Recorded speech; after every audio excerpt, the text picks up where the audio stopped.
right now. This just crossing a few moments ago. U.S. Commerce Department has confirmed that Secretary Gina Raimondo is going to be traveling to Beijing and to Shanghai on August 27th through August 30th.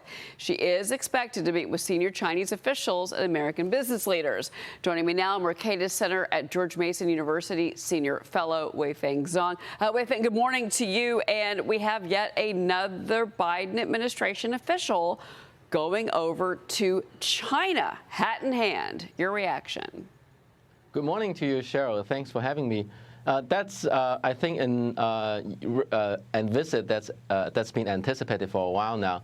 But I think what's tricky is that the Secretary of Commerce, per se, the responsibility is to promote economic policies of the U.S. president, which included, since October last year, export control on high-end semiconductor chips to China. So I think the visit is not going to be very pleasant, especially because now the climate or the relationship between the two countries is really at a new low.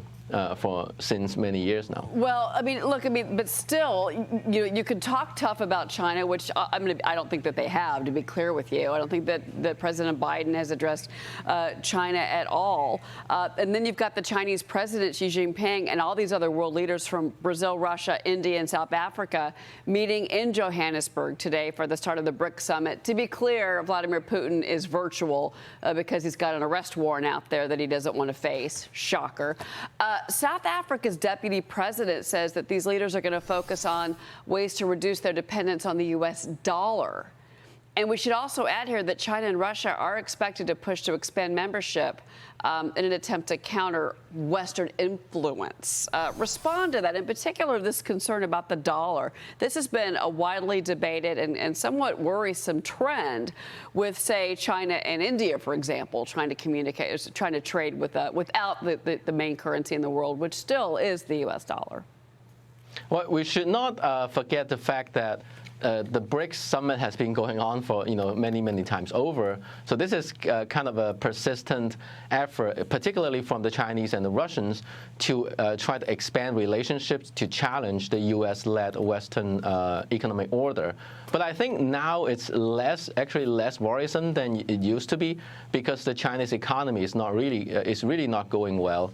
And we talked about it before. Even before the lifting the COVID restrictions in China, we already saw a lot of deep problems in the Chinese economy. And it turns out that after COVID, lockdowns have been lifted now, the Chinese economy turns out to be even worse than before COVID. Well, so I think that puts strains on the Chinese resources. Well, I'm glad that you brought that up, because basically the comparison here is what's happening to China's economy is they're having finally their 2008 financial crisis, and that their housing bubble is going to burst. And look, many of us in the business space have always been, in business news, have always been very critical of the data that comes out of China when it comes to GDP, for example. Or, well, don't get me started on COVID. Anyway, let's stay with China, because House Select Committee on China Chairman Mike Gallagher has this new op-ed. It's in the Wall Street Journal. It's called "The GOP Presidential Candidates Need to Talk About China in the First Primary Debate." He writes the country needs a real substantive presidential debate on China policy, and the Republican candidates who show up in Milwaukee this week have this opportunity to differentiate themselves on the threat from China. Are you expected to hear more on China tomorrow night? Well, maybe not so much, because China has, or even foreign policy in general, has never really been a major topic in presidential debates, whether we are talking about primary or general elections. But I think the issue with the U.S. policy toward China is that we don't really know, aside from the very hawkish approach of decoupling, between that and the very romantic engagement the U.S. has tried with China for decades. We don't really know how to navigate between the two, because every time we try to enhance security when it comes to China, we have to sacrifice, to some extent, domestic or economic freedom at home.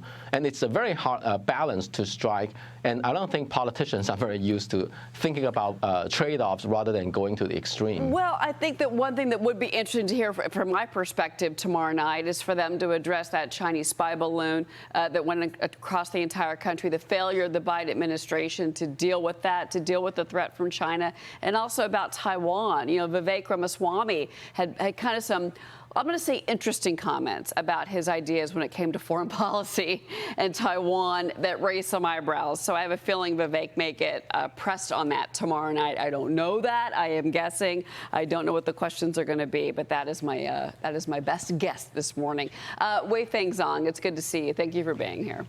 Thanks for having me. All right.